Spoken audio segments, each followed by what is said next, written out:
স্কুলের আঙ্গিনায় পা দিয়েই স্বতঃস্ফূর্ত আনন্দে উচ্ছ্বসিত কোমলমতি শিশুরা।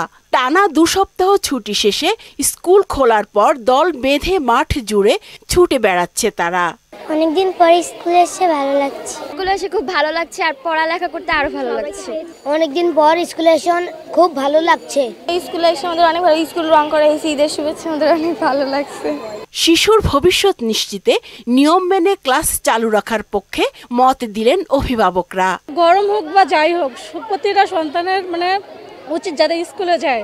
গরম যাতে হোক, আল্লাহ দিছে আল্লাহ মাফ করবে, পড়াশোনা চলবে। বাসায় বসে থাকলেও তো মনে করেন বাচ্চারা একটু করে, দুষ্টামি করে, আবার রোদ্রে ঘোরাঘুরি করে। শিশু স্বাস্থ্য সুরক্ষায় সরকারি নির্দেশনা মেনেই চলবে পাঠদান, জানালেন শিক্ষকরা।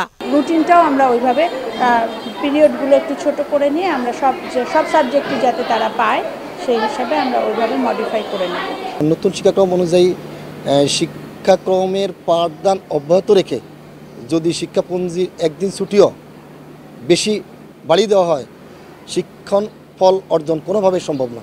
সরকারি নির্দেশনা অনুযায়ী এক শিফটে পরিচালিত বিদ্যালয়ে ক্লাস হবে প্রতিদিন সকাল 8টা থেকে বেলা 11:30 পর্যন্ত, আর 2 পালার বিদ্যালয়ে সকাল 8টা থেকে 9:30 এবং দ্বিতীয় পালায় সকাল 9:45 থেকে বেলা 11:30 পর্যন্ত পাঠদান চলবে। উষা ফেরদৌস, মোহনা সংবাদ, ঢাকা।